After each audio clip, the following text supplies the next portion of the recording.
My name is Nosa Jackson. For today, I presenting you Isekai quartet track to Australian Wildlife Part 7. Yes, enjoy the video. This pigeon saved an entire army battalion. Heroes never die. Introducing our protagonist, Cher Ami, a carrier pigeon who was in the employ of the US Army Signal Corps during World War I. You see, back in the oldie times, radio technology was, kind of dog shit. So carrier pigeons were still the meta for DMing the homies memes over distance. Which is how, in 1918, our feathered little shock trooper here ended up in France, with 500 US soldiers stuck 3 kilometers behind enemy lines, completely cut off from supply and reinforcement in a 7-day shootout. You see, Cher Ami's battalion, juiced up on freedom and red crayons, had overextended and become trapped, surrounded on all sides by German soldiers. And to make matters worse, being stuck behind enemy lines meant they were now on the receiving end of US defense spending, being absolutely hammered with friendly artillery. Now, stuck as far away as they would have had more luck using their radio as fucking nunchucks than a comms device. So they began sending out carrier pigeons in an attempt to tell command to stop fucking shelling them and help on the point. However, the Germans were having none of that shit and shot every single carrier pigeon the battalion sent out of the air like they were running an AIM Labs warm-up. Until only one remained, Cher Ami. Desperate and rapidly running out of soldiers, the battalion wrote a message and attached it to Cher Ami, sending him into the air and watching him sail above the trees. And just when they thought he was clear, some sweat on the German side nailed him. The battalion watched in horror as their last hope spiraled out of the sky. The bullet tore straight through Cher Ami's center of mass, destroying one eye, punching a hole through his chest, and blowing off one of his legs. And this Giga Chad of an animal tanked it. Do you have any ibuprofen? I got a headache. The Marines watched in awe as this mangled pigeon picked itself out of the mud and managed to fly clear of German fire. Cher Ami made it the whole way back to base, delivering the message and saving a total of 194 soldiers. Not only did he get the job done, but he lived. He was granted one of the highest military honors the French army could provide and sent into retirement with his trainer. And when he eventually did pass several years later, he was preserved and placed in the Smithsonian, where you can go see him today. There he is. Absolute legend. Who wins? 100 men or 1 gorilla?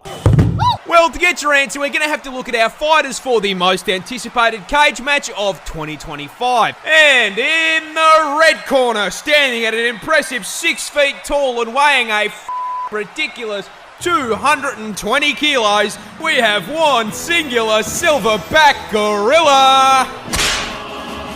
Stepping into the ring to settle the score against humanity for what we did to Harambe, this fighter is bringing some impressive physical strength, capable of lifting up to 800 kilos of weight, meaning that if it gets its hands on you, a gorilla is more than capable of picking you up and doing you the same way that Hulk did Loki. Now, on top of being stronger than Eddie Hall, they also have an unreal reach advantage with a 2.6 meter wingspan, which is a fairly major problem because a right hook from a gorilla produces 2,700 pounds of force.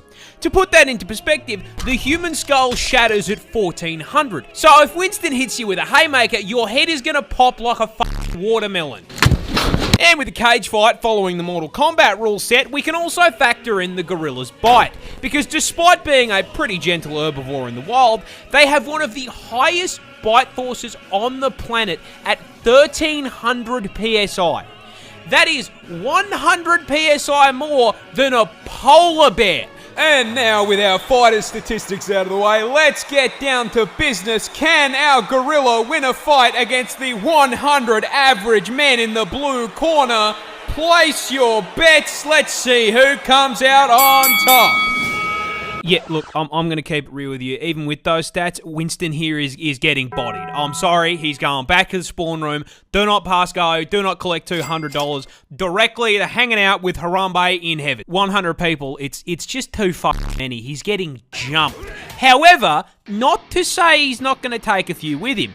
My guess is one guy runs up and gets swatted across the cage like a toddler, shatters his ribs against the bars. Second guy gets grabbed by the leg and given the Hulk treatment. About 6 other guys cop swings to the head and die instantly from broken necks. One dumbass is probably going to try to hit him off the top rope and get done the same way that Omni-Man did Nightwing. But at that point, the crowd probably jumps in and realizes that there are still about 90 of them and it's over. Not that the fight even needs to happen, but it wouldn't be the first time we lost a gorilla to human stupidity. This bird is a vampire. Introducing the vampire ground finch, native to the Galapagos Islands, and a great example of the horrifying affronts to the universe that evolution can produce when it decides to do a little trolling. Now you see, at first glance, this is the most boring vampire you can possibly imagine. Coming in at a measly 12 centimeters and a mere 20 grams in weight. Ooh, that's kind of small. Rocking a feather pattern I can best describe as a Minecraft dirt block, and as it turns out, the bastards that wrote Twilight lied to me because it doesn't even fucking sparkle. This is the skin of a killer bell. So if it's missing fangs, angst, a cape, and the funny accent, you must bounce on it. How does it qualify as a vampire? Simple. Drinks a shitload of blood. You see, most birds eat seeds and insects, and while the vampire finch can eat those too, there is a problem. They live on an island, and that island is very small. In fact, they're only found on 2 of the Galapagos Islands, and small islands means a far smaller amount of that food to go around. To the point where these finches can't rely on it as their sole source. Which for a bird usually isn't a problem, because, you know, they don't need a plane ticket to just f*** off and fly somewhere. However, as the name suggests, the vampire ground finch can't fly for shit. So, how do they get their food? They suck it out of someone that can. This, don't laugh, is the Nazca booby. Hey, stop giggling back there. Another species of bird native to the islands. They are very strong flyers that feed on fish. They also nest on the islands, which is where our feathery Nosferatu comes to play. You see, when the boobies, stop giggling, come to roost, the vampire finch will sneak over and hop onto their back. Then, using their razor-sharp beak, they will poke a very small, borderline painless hole into one of the bird's flight feathers. Once the blood is flowing freely, the vampire finch gorge themselves on it. See, as it turns out, blood is macro-friendly. And considering these things are living creatures, they just make more blood. In essence, giving the vampire finch an infinite food source. In fact, they can get so much blood from these birds, it is not uncommon to see multiple finches sucking from the same booby. I'm sorry, I can't say that shit without cracking up.